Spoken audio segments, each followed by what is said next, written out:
જય શ્રી કૃષ્ણ. મિત્રો નમસ્કાર. આજે હું તમને તમારા જ ઘરના એક એવા ઓરડાની સફર કરાવીશ જે દુનિયાનું સૌથી મોટું ઔષધાલય છે.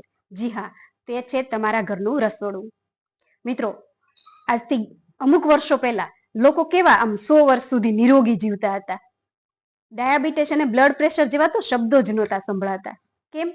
કારણ કે આપણા માતાઓ અને દાદીઓ પાસે એવું રસોડામાં જ અદ્ભુત વિજ્ઞાન હતું કે આ બધાનો ઉપયોગ કરીને તેઓ ખૂબ સરસ નિરોગી જીવી શકતા હતા. તો આજે આ વિડીયોમાં આપણે એવા રહસ્ય ખોલશું કે જે સાંભળીને તમને ભારતીય અને તેમાંય ખાસ કરીને ગુજરાતી હોવાનું ગૌરવ થશે. આ છે તે અદ્ભુત ખજાનો.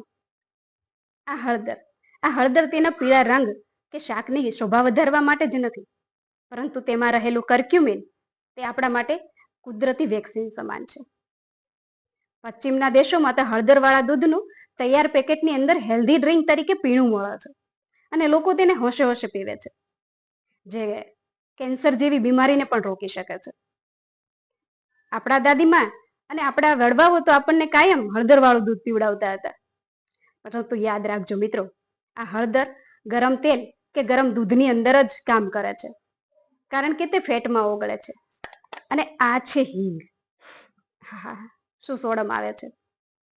આ હિંગ, જો તમારા ઘરમાં નાનું બાળક હોય અને તેને પેટમાં દુખતું હોય તો હિંગની પેસ્ટ બનાવીને તેની નાભી ફરતે લગાવીએ છીએ. રસોઈમાં હિંગનો વઘાર એટલે સરળ પાચન.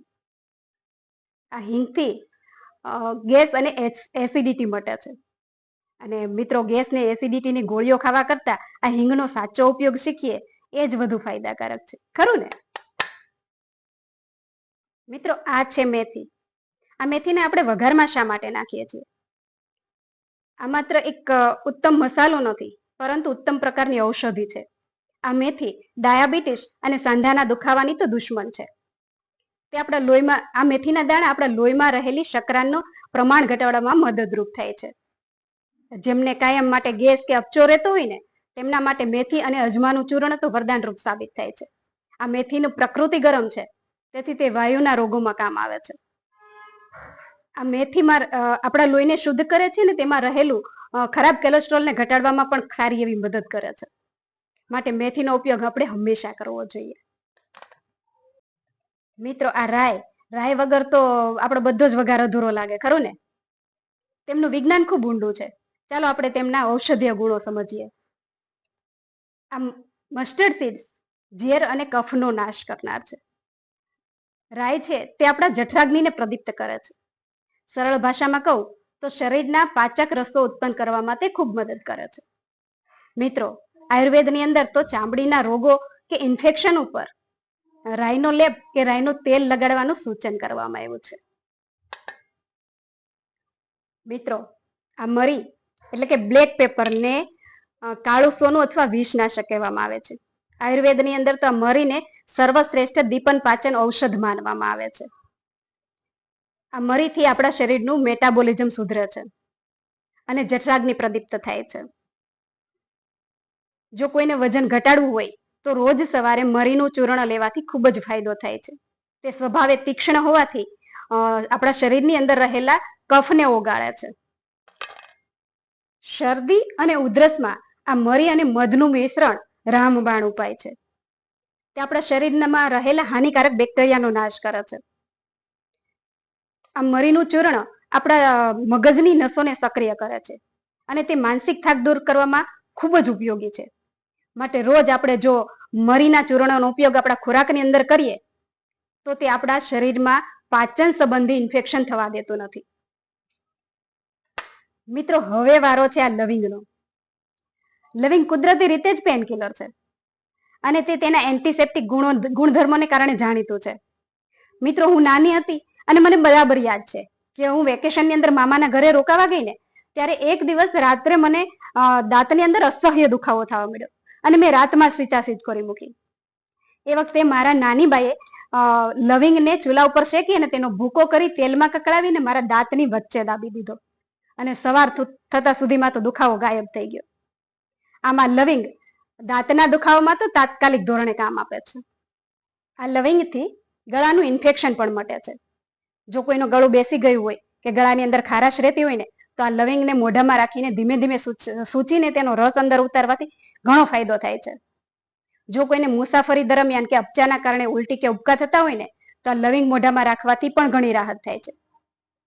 આ લવિંગની અંદર એન્ટીઓક્સિડન્ટ્સ ઘણા ભરપૂર પ્રમાણમાં રહેલા હોય છે.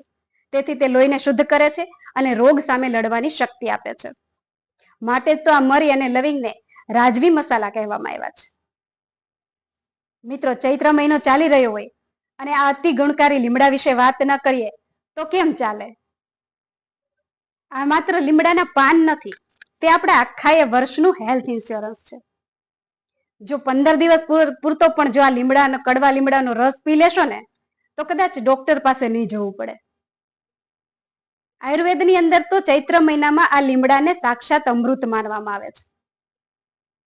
માટે જ આ લીમડાના આપણે આશ્ચર્યજનક ફાયદા વિશે જોઈએ. ચૈત્ર મહિનામાં ઋતુ બદલાતી હોવાથી આપણા શરીરમાં રહેલા લોહીની અંદર અશુદ્ધિઓ આવી જતી હોય છે. અને એ જ વખતે એટલે કે ચૈત્ર મહિનાની અંદર જો આ લીમડાના કૂણા પાન કે તેના ફૂલનો રસ જો 15 દિવસ માટે પણ પીવામાં આવે ને તો લોહીમાં રહેલી અશુદ્ધિઓ દૂર થાય છે, જેનાથી ચામડી પર થતી ખંજવાળ કે ખીલ હંમેશા દૂર રહે છે. મિત્રો, ચૈત્રમાં વાયરસ અને બેક્ટેરિયાનો પ્રકોપ ખૂબ વધી જતો હોય છે. તેથી દરરોજ સવારે આ મીઠા લીમડાના પાન ચાવવાથી કે તેનો રસ પીવાથી આખા વર્ષ દરમિયાન થતી શરદી, તાવ કે વાયરલ ઇન્ફેક્શન ઘટી જવાની ખૂબ શક્યતાઓ છે. અને મોટાઓ તથા નાના બાળકોના પેટની અંદર રહેલા કૃમિ દૂર કરવા માટે તો આ સર્વશ્રેષ્ઠ છે. રોજ સવારે 15 દિવસ સુધી કમસે કમ જો 1 ચમચી પણ આ લીમડાનો રસ પેટની અંદર જાય ને તો લોહીની બધી જ અશુદ્ધિઓ દૂર કરવાનો ગુણધર્મ ધરાવે છે. તે પાચન તંત્રને અંદરથી સાફ કરે છે. માટે આ લીમડો પ્રકૃતિએ શીતળ એટલે કે ઠંડો હોવાથી હોળી પછી જે ગરમી વધે ને તેને શાંત કરવામાં આ લીમડો મદદરૂપ થાય છે. અને તેથી જ આપણા શરીરની અંદર પિત્તનું પ્રમાણ જળવાઈ રહે છે. અને આ લીમડો ઇન્સ્યુલિનના સ્તરને જાળવવામાં ખૂબ મદદ કરે છે. તેથી ડાયાબિટીસના દર્દી માટે તો આ લીમડો વરદાન સમાન છે. તો ચાલો મિત્રો, આ લીમડાના સેવન કરવાની સાચી રીત સમજીએ. લીમડાના તાજા ફૂલ કે 5-6 કૂણા પાન લઈ તેને વાટી અને 1-2 ચમચી જેટલો રસ કાઢવો જોઈએ. તેને સવારે નરણા કોઠે એટલે કે ખાલી પેટે પીવો જોઈએ. તે સૌથી વધારે અસરકારક છે. જો મિત્રો, આ લીમડાનો રસ કદાચ વધારે કડવો લાગે ને તો તેમાં 1-2 મરી અથવા તો ચપટી જેટલું સિંધવ મીઠું ઉમેરી શકો છો, પરંતુ ખાંડ કે ગોળ ટાળવો જોઈએ. મિત્રો, તમારી સાથે વાત કરતા કરતા હમણાં જ મેં જોયું કે મારે ગત વિડીયો જે હતો કે શા માટે ચૈત્ર માસમાં અલુણા કરવા જોઈએ, મીઠું ઓછું લેવું જોઈએ કે ન લેવું જોઈએ, તે વિષય પર હતો.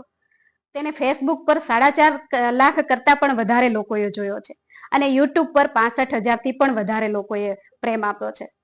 તમારા આવા પ્રેમ અને પ્રોત્સાહનને કારણે જ તો મને આવી નવી નવી માહિતીઓ પીરસવાની મજા આવે છે.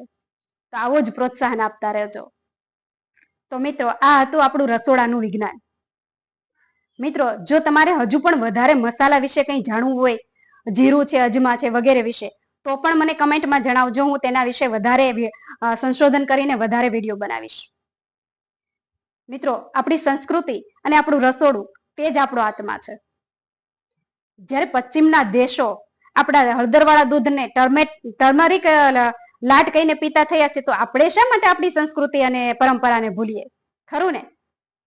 તો મિત્રો, આ જો માહિતી તમને ઉપયોગી લાગી હોય અને ગમી હોય તો દરેક લોકો સાથે શેર કરજો, જેથી દરેકને આવો લાભ મળી શકે. જય શ્રી કૃષ્ણ.